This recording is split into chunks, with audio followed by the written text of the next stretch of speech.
მოგესალმებით, გახლავართ მე გიტა ლახაძე, გეოგრაფიის მასწავლებელი, ვასწავლი მე-10 მე-11 კლასს.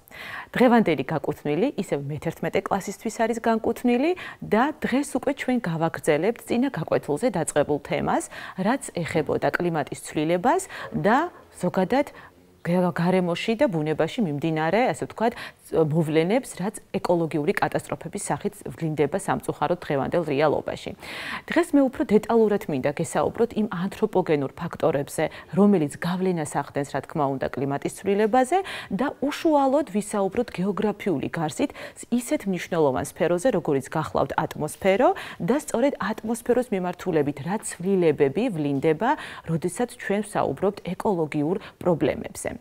დასაწყისისთვის მე მინდა შეგახსენოთ წინა გაკვეთილზე, ასე ვთქვათ, მიმოხილული თემა, რომელიც სწორედ ადამიანის ზემოქმედებას ეხებოდა. ის რომ ადამიანი გამსაძვრელ როლს თამაშობს ბუნებაში, ასე ვთქვათ, მიმდინარე ცვლილებების დროს და ის რომ ძალიან მაღალია ადამიანის გავლენა და ზემოქმედება გარემოზე. ეს გამოიხატება იმით, რომ ჩვენ ვიყენებთ დიდი რაოდენობით ბუნებრივ რესურსს, განსაკუთრებით კი საწვავ რესურსებს. მოგეხსენებათ მსოფლიოში ყველაზე დიდი დატვირთვა სწორედ სათბობ-ენერგეტიკულ რესურსებზე მოდის და ბოლო 2 საუკუნის განმავლობაში განსაკუთრებით ნავთობის, ბუნებრივი აირის, ქვანახშირის გამოყენებამ ძალიან ასე ვთქვათ, მზარდი ტენდენციებით, ასე ვთქვათ, აღინიშნა მთელ მსოფლიოში. რაც ავტომატურად მოგეხსენებათ მიბულია ამა თუ იმ ქვეყნის ეკონომიკასთან. რაც უფრო მეტია მოთხოვნა, მით უფრო მეტია წარმოება, რა თქმა უნდა, რაც უფრო მეტია წარმოება, მით უფრო მაღალია გლობალური ეკონომიკის ხარისხი.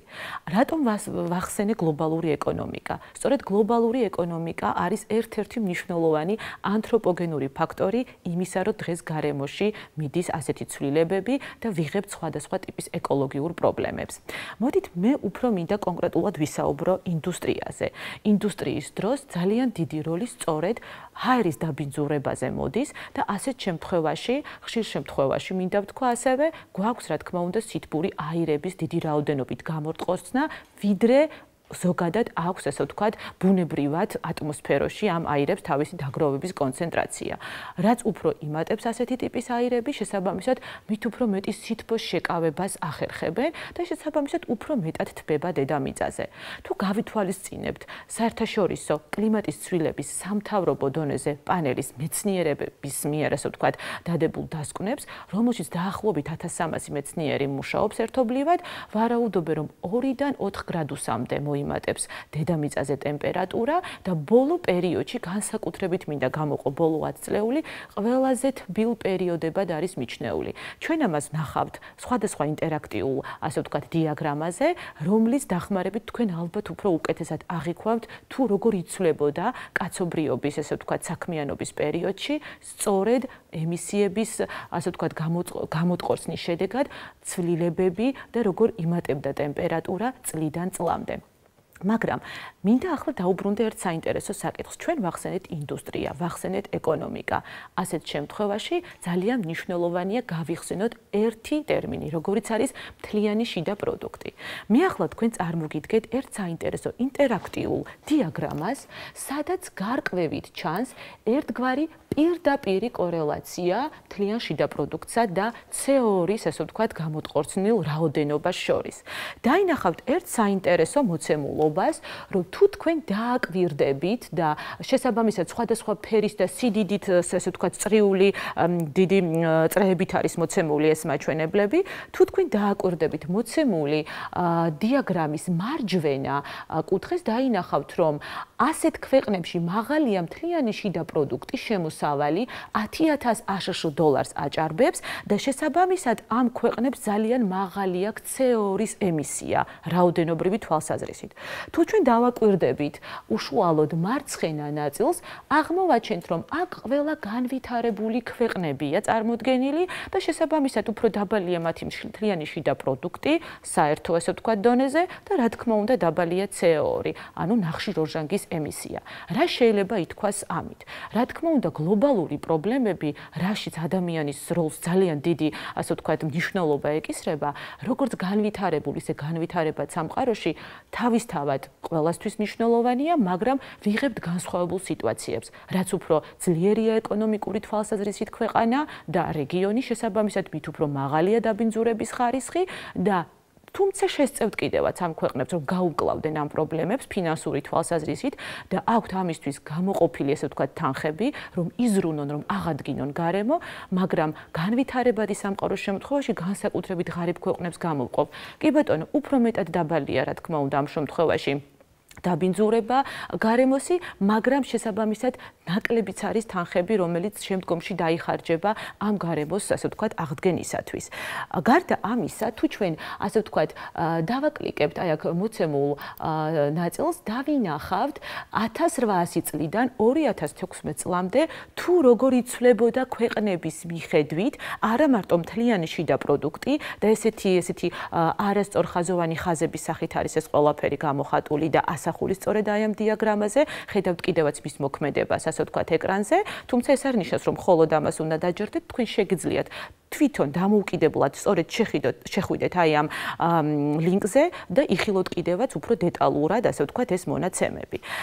ზოგადად სამეცნიერო დონეზე განსაკუთრებით NASA აქტიურობს ამ მიმართულებით, სატელაიტებიდან მიღებული ინფორმაციით გვაწვდიან ხოლმე გარკვეულ მონაცემებს, თუ როგორია, ვთქვათ, CO2-ის განაწილება, თუნდაც სეზონების მიხედვით, თუნდაც, ვთქვათ, როგორ არის წარმოდგენილი თვითონ ტერიტორიების მიხედვით, სად უფრო მაღალი კონცენტრაცია, სად უფრო დაბალი კონცენტრაცია. ეს როგორც მეცნიერებს, ასევე ჩვენ გვაძლევს გარკვეული ანალიზის საშუალებას, რომ თქვათ, ვიმსჯელოთ სამომავლოდ, რა შეიძლება, ასე ვთქვათ, რა სურათი შეიძლება მოგცეს სამომავლოდ ასეთმა ქმედებამ. და ხედავთ კიდევაც რამდენად დაიტვირთვა ჩვენი დიაგრამა, ასე ვთქვათ, 1800 წლიდან 2016 წლამდე და თუ როგორი კავშირები ჩანს მთლიან შიდა პროდუქტსა და სწორედ ნახშირორჟანგის, ასე ვთქვათ, ემისიას შორის. თუ ჩვენ დაუბრუნდებით ისევ ანთროპოგენულ, ასე ვთქვათ, ფაქტორებს, ყურადსაღებია აუცილებლად, რა თქმა უნდა, ბიზნესი. რატომ ბიზნესი? მეცნიერთა ნაწილი მიიჩნევს, რომ ბიზნესი არის ერთ-ერთი, რა თქმა უნდა და არა მხოლოდ ერთადერთი, ერთ-ერთი, ასე ვთქვათ, პასუხისმგებელი მიმართულება გარემოს დაცვაზე და გარემოს წონასწორობის შენარჩუნებაზე და თქვენ იცით, რომ ბიზნესისთვის მთავარია მოგება. და ხშირ შემთხვევაში პასუხისმგებლობა გარემოს დაცვის მიმართულებით უფრო ნაკლებია და სწორედ აქ ძალიან დიდი მნიშვნელობა ენიჭება თანამედროვე ტექნოლოგიებს, ალტერნატიული ენერგიის წყაროებს და ზოგადად ხედვას, სამომავლო ხედვას, თუ როგორ შეიძლება, ასე ვთქვათ, თითოეულმა კომპანიამ, თითოეულმა კერძო სტრუქტურამ იზრუნოს იმისათვის, რომ გარემო დაიცვას და შეინარჩუნოს ის, რაც დღეს მას აქვს და ასე ვთქვათ, იყენებს საკუთარი მოთხოვნილებების მიხედვით. გარდა ინდუსტრიისა, მე მინდა ასევე შევეხო არანაკლებ მნიშვნელოვან საკითხს, როგორიც გახლავთ, რა თქმა უნდა, ნაგავსაყრელები. ნაგავსაყრელები, რაც ერთ-ერთ მნიშვნელოვან, ასე ვთქვათ, ასევე სათბური აირის გამოტყორცნას, ასე ვთქვათ, ახერხებს, ესეთი გახლავთ მეთანი და მოგეხსენებათ, რომ ნაგავსაყრელებზე, როდესაც მიდის ორგანული ნარჩენი, ხდება მისი დატკეპნა და სიმძიმის ძალის შედეგად, ესე ვთქვათ, სიმძიმის ზეწოლის შედეგად, ხდება ჟანგბადის გამონთავისუფლება და სრულიად უჟანგბადო გარემოში წარმოიქმნება სიტუაცია ის, რომ ფაქტობრივად ბაქტერიების ცხოველ ასე ვთქვათ, ყოფის დონეზე, ცხოველ, ასე ვთქვათ, მოქმედების დონეზე ხდება უშუალოდ გახრწნის პროცესი. აი სწორედ აქ გამოიყოფა უკვე მეთანი, მე შევეცადე უფრო მარტივად ამეხსნა, რა თქმა უნდა, ეს პროცესი და მეთანიც ერთ-ერთ დიდ როლს თამაშობს სწორედ სითბოს შეკავების პროცესში უკვე უშუალოდ, რა თქმა უნდა, ატმოსფეროში. თუმცა ამას რომ ეკონომიკური თვალსაზრისით შევხედოთ, დავინახავთ ერთ რამეს, რომ გარდა ამისა, ნაგავსაყრელები, ასე ვთქვათ, ბიოსაწვევის მიღების ერთ-ერთ მნიშვნელოვან მიმართულებას წარმოადგენს და დღეს ძალიან ბევრი მეცნიერი ასევე ცდილობს, რომ ნარჩენებისგან სხვადასხვა ტიპის ნედლეული მიიღონ და შემდგომში, ასე ვთქვათ, იქნას გამოყენებული. ინდუსტრიას ასევე ჭირდება ენერგია. ენერგოგენერაცია ოდესღაც ითვლებოდა, რომ ნაკლებად დამაბინძურებელ როლს ასრულებდა გარემოს, ასე ვთქვათ, წონასწორობის რღვევის დროს, თუმცა დღესდღეობით ეს აღიარებულია, რომ 25% სწორედ ენერგოგენერაციის მიერ დაბინძურებაზე მოდის. ასეთ შემთხვევაში, რა თქმა უნდა, ჩვენ ისე უნდა ვისაუბროთ ალტერნატიული ენერგიის წყაროების გამოყენებაზე, როგორც არის ქარის ენერგია, როგორც არის ასეთ შემთხვევაში მზის ენერგია, რა თქმა უნდა, არსებობს ქვეყნები, რომლებიც იყენებენ ასეთი ტიპის ენერგიას, მაგრამ აქაც გვაქვს ერთი მაგრამ. ყველაფერს აქვს თავისი უარყოფითი გამოვლინება, თუმცა ალტერნატიული ენერგიის წყაროების უარყოფითი გამოვლინება ატმოსფეროს ეკოლოგიასთან და ზოგადად ასე ვთქვათ, კლიმატის ცვლილებასთან საკითხში უფრო ნაკლებად განიხილება და მას ასე ვთქვათ, ამასთან კავშირი არ გააჩნია.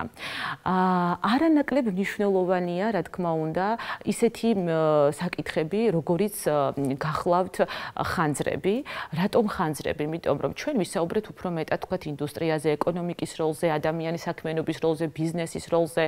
თუმცა არ უნდა დაგვავიწყოს, რომ ბუნება თვითონაც ხელშემწყობია თავისივე, ასე ვთქვათ, დამაბინძურებელ ფაქტორს ქმნის და ასეთი გახლავთ ხანძრები, რომელიც ხშირ შემთხვევაში ბუნებრივადაც ყალიბდება, არის ანთროპოგენულად გამოწვეული ხანძრებიც და ალბათ გავიხსენებთ კიდევაც ბოლო პერიოდში მომხდარ ამაზონეთის ტერიტორიაზე ტყის ხანძრებს, ავსტრალიაში განვითარებულ ხანძრებს, რომელიც ასევე წვის შედეგად, რა თქმა უნდა, გამოყოფს ნახშირბადს და თუ შემდეგ, რა თქმა უნდა, მას დაუკავშირდება ჟანგბადი, უკვე ვიღებთ თავისთავად CO2-ს. ტყეების გაჩეხვაც არანაკლებ მნიშვნელოვანია, რადგან რაც უფრო მეტი ტყის საფარი იკარგება, ეს ნიშნავს, რომ ჟანგბადის ნაკლებობა, ასე ვთქვათ, ჩვენ ხელს უწყობს ჟანგბადის გამოტყორცნას და გარდა ამისა, დღეს არის ის რეალობა, რომ ძალიან დიდი რაოდენობით ტყის ფართობები სასოფლო-სამეურნეო სავარგულებად, ასე ვთქვათ, გადაკეთდა და შესაბამისად ხდება ასევე როგორც სასოფლო-სამეურნეობის საქმიანობაში გამოყენება. მაგრამ აქ უკვე არ უნდა დაგვავიწყდეს მიწის დაბინძურება, ნიადაგის დაბინძურება, რაც თავისთავად ისევ, რა თქმა უნდა, კავშირშია საერთო ჯამში გარემოში მიმდინარე ცვლილებებთან. ვიდრე უშუალოდ გადავიდოდე ატმოსფეროზე და კიდევ ერთხელ შეგახსენებდეთ თუ რა როლს ასრულებს ატმოსფერო დედამიწისათვის, შეჯამებისთვის ერთი რამ მინდა გითხრათ, რომ გარდა აი ამ ანთროპოგენური ფაქტორებისა, ძალიან დიდი როლი ენიჭება სწორედ, რა თქმა უნდა, ბუნებას. ატმოსფერო მნიშვნელოვან როლს ასრულებს ჩვენი, როგორც ესე ვთქვათ, დამცველობით ფუნქცია აკისრია და აქ აუცილებლად უნდა გავიხსენოთ, რა თქმა უნდა, ოზონის შრე. ოზონის შრე, რომელიც მდებარეობს, რა თქმა უნდა, სტრატოსფეროს თავზე, სადაც უკვე ცნობილია თქვენთვის ესეთი ტერმინი ოზონის ხვრელი და როგორც NASA-ს მეცნიერები გვაძლევენ ინფორმაციას, 1979 წლიდან დღემდე ეს ხვრელი მუდმივად ფართოვდება. იგივე პრობლემები ოზონის შრის დაშლის თვალსაზრისით უკვე, რა თქმა უნდა, ჩვენ ვხვდებით და ვხედავთ კიდევაც ჩრდილოეთ ნახევარსფეროში, ეს შეიძლება იყოს, თქვათ, არქტიკის თავზე, მათ შორის ჩრდილოეთ ამერიკის, კერძოდ ალასკის თავზე, რაც, რა თქმა უნდა, ჩვენ უკვე მავნე მზისხივებისგან, ასე ვთქვათ, დაცვაში უკვე ვეღარ დაგვეხმარება. ანუ ის ინფრაწითელი გამოსხივება, რომელიც მავნე ზემოქმედებას ახდენს ადამიანის ჯანმრთელობაზე, უფრო მეტად, ესე ვთქვათ, მიეწოდება დედამიწას. სითბური რეჟიმი, რომელსაც ატმოსფერო ითვალისწინებს, ესეც ძალიან საყურადღებოა და უნდა გავამახვილოთ ჩვენ ამაზე ყურადღება და რა თქმა უნდა ტროპოსფერო, სადაც ჟანგბადის დიდი წილი სწორედ აქ მოდის 80% ჰაერის და სწორედ ასე ვთქვათ, აქ მიდის ის ამინდი, აქ ყალიბდება ყველა ესე ვთქვათ მოვლენა, მეტეოროლოგიური მოვლენა, რომელიც ჩვენზე ახდენს რა თქმა უნდა გავლენას. და ბოლოს კატასტროფები, ეს არის შტორმული ხასიათის, ასე ვთქვათ, ციკლონები, რომელიც მეოთხეული, მეხუთეული ტიპის ციკლონები, რაც ცოტა არ იყოს დღევანდელი, ესე ვთქვათ, სამყაროსთვის მოხშირდა. იგივე წეგან ჩვენ ვისაუბრეთ ხანძრებზე, ხომ? წყალდიდობები, წყალმოვარდნები, ეს ყველაფერი სწორედ აი აქ მიმდინარე, ასე ვთქვათ, მოვლენებით და პროცესებით არის გამოწვეული, რაც კიდევ უფრო, ასე ვთქვათ, მეტად გვიცვლის ჩვენს გარემოს. და ასევე მე მინდა, ასე ვთქვათ, ვიდრე დავასრულებდე, გაჩვენოთ კიდევ ერთი საინტერესო, ასე ვთქვათ, დიაგრამა, სადაც ჩანს გლობალური ტემპერატურის მატება 1800 წლიდან 2020 წლამდე და ხედავთ კიდევაც, რომ ფაქტობრივად უკვე ბოლო პერიოდი განსაკუთრებით 1 გრადუსით მუდმივად, ასე ვთქვათ, მატებას განიცდის ეს ტემპერატურა ტემპერატურა, რაც ანომალიურ ტემპერატურებს და ძალიან ესეთ ანომალიურ სითბურ, ასე ვთქვათ, მოვლენებსაც კი გვიქმნის სოფლიოში. და მე მინდა რომ შევაჯამოთ და რა თქმა უნდა, შემდეგი გაკვეთილი ჩვენ კიდევ გავაგრძელებთ ამ საკითხის უფრო კიდევ დეტალურად მიმოხილვას, რის საშუალებაც მოგვეცემა. დღეს ჩვენ განვიხილეთ ანთროპოგენული ფაქტორები, ნაწილობრივ ვისაუბრეთ ატმოსფეროში უშუალოდ მიმდინარე, ასე ვთქვათ, მოვლენებზე და უფრო მეტად აქცენტი გავაკეთეთ ოზონის შრეზე. ვეწვიეთ რამდენიმე, ასე ვთქვათ, ბმულს, სადაც ვნახეთ თუ როგორი კავშირებია ადამიანის ქმედებასა და გარემოს დაბინძურებაზე და ასევე ვნახეთ ძალიან საინტერესო ესეთი ხაზოვანი დიაგრამა. მე მინდა რომ, ასე ვთქვათ, ასეთი საინტერესო ნაწილით დავასრულო, ასე ვთქვათ, ჩვენი შეხვედრა და თქვენ თვითონაც შეგიძლიათ ეწვიოთ სწორედ ამ ლინკს და ნახოთ ყველაფერი ეს, რაც ჩვენ დღეს ვისაუბრეთ. ზარი უკვე დაირეკა, ახლა მე უკვე მინდა რომ დაგემშვიდობოთ, ჩვენ შევხვდებით შემდეგ გაკვეთილზე და კიდევ ერთხელ გავშლით ამ საინტერესო თემას. მომავალ შეხვედრამდე.